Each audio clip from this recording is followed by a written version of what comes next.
Rory Calhoun, born Francis Timothy McCow on August 8, 1922 in Los Angeles, California, came into the world with a heritage reflecting resilience and grit.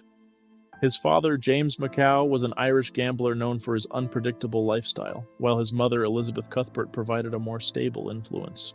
Tragically, James died when Rory was less than a year old, leaving Elizabeth to navigate grief and financial uncertainty. This sudden loss cast a shadow over Rory's formative years, shaping both his emotional development and early outlook on life. The foundations of his resilience were rooted in these early challenges: childhood hardships and name change. After the death of his father, Rory's mother remarried seeking stability. Rory took the surname of his stepfather, becoming known as Frank Durgan, but the household environment proved difficult. His stepfather was reportedly strict and at times abusive, which contributed to Rory's rebellious streak. The emotional instability in his family left him searching for identity and independence. Amid these turbulent circumstances, Rory's early brushes with delinquency, including theft and minor crimes, reflected both survival instincts and a response to neglect. These experiences would profoundly influence his later life and career, leaving a lasting mark on his character. Juvenile delinquency and reformatory. By the age of 13, Rory Calhoun had already committed serious offenses, including stealing a revolver, which led to his placement at the Preston School of Industry, a reformatory for juvenile offenders in California. The institution was intended to correct wayward youth, but Rory's rebellious spirit remained undeterred. He eventually escaped, demonstrating early on his unwillingness to be confined or controlled.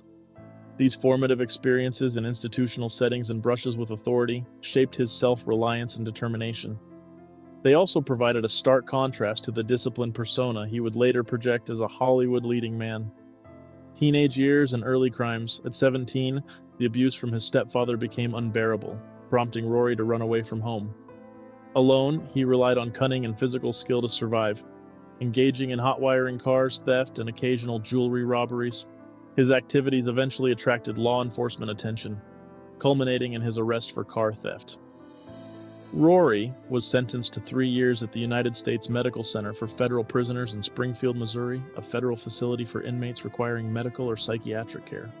Despite the grim circumstances, his release shortly before his 21st birthday marked a turning point, opening the door to the possibility of a transformed life. Early work and rugged labor. Following his release from prison, Rory committed himself to hard, honest work. He took on physically demanding jobs including mechanic, lumberjack, miner, cowboy, fisherman, and truck driver. These roles required resilience, strength, and adaptability, qualities that would later define his screen persona. The years spent laboring not only provided him with financial stability, but also helped shape the rugged, self-reliant image that became his signature in Hollywood. Through these experiences, Rory cultivated a grounded work ethic and practical skills, which allowed him to navigate life's uncertainties and ultimately laid the foundation for his entry into the entertainment industry. Discovery and introduction to Hollywood. Rory's entry into Hollywood came unexpectedly. While riding a horse in a Los Angeles park, he caught the attention of actor Alan Ladd, who recognized a natural charisma and presence that suggested potential for stardom. Ladd's recognition opened the door to opportunities in the entertainment industry, setting Rory on a path far removed from his troubled past. Soon after, Sue Carroll, a respected Hollywood agent, arranged a screen test at 20th Century Fox. This chance encounter and subsequent guidance provided Rory with the opportunity to redefine himself and begin a career in acting, transforming his life trajectory from delinquent youth to emerging actor. Early film roles. Rory Calhoun's early roles were small and often uncredited. He appeared in films such as Something for the Boys, 1944, and Sunday Dinner for Soldiers, 1944, as well as a brief Laurel and Hardy production. These minor parts offered crucial experience on set and familiarized him with the workings of the Hollywood studio system. His first credited role came in 1945 with The Bullfighters, still under the name Frank McCow. This period was one of learning and adaptation, as Rory navigated both the professional demands of acting and the need to reinvent himself away from a troubled past. Stage name and early setbacks. Shortly after his first credited role, producer David O. Selznick's associate Henry Wilson suggested a stage name change, and Rory Calhoun was born. The new identity became synonymous with rugged charm and masculine leading man appeal. Yet his ascent was interrupted when he returned to prison in 1945 for assaulting a detective. This setback reminded Rory of the turbulent elements of his past and temporarily stalled his burgeoning career. Despite these challenges, he remained determined, using his release as a catalyst to focus on acting with renewed intensity and dedication. Breakthrough roles. Rory's first major breakthrough came in 1947 with the thriller The Red House, which showcased his ability to portray intensity and brooding masculinity. That year, he also appeared in Adventure Island and That Hagen Girl, steadily increasing his recognition in Hollywood. By 1948, his role in Miraculous Journey became a commercial success, solidifying his status as a bankable actor. In 1949, he further established his niche in westerns with Massacre, River, and Sand, defining a genre that would dominate much of his career and position him as one of the quintessential cowboy figures on screen. Career in the 1950s. The 1950s were a prolific period for Rory Calhoun, characterized by versatility and charm. He played heroic leads, occasional villains, and supporting roles across genres.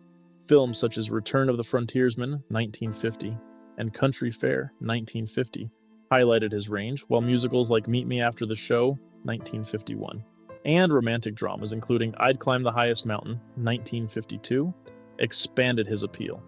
His appearance in How to Marry a Millionaire in 1953 introduced him to broader audiences beyond westerns.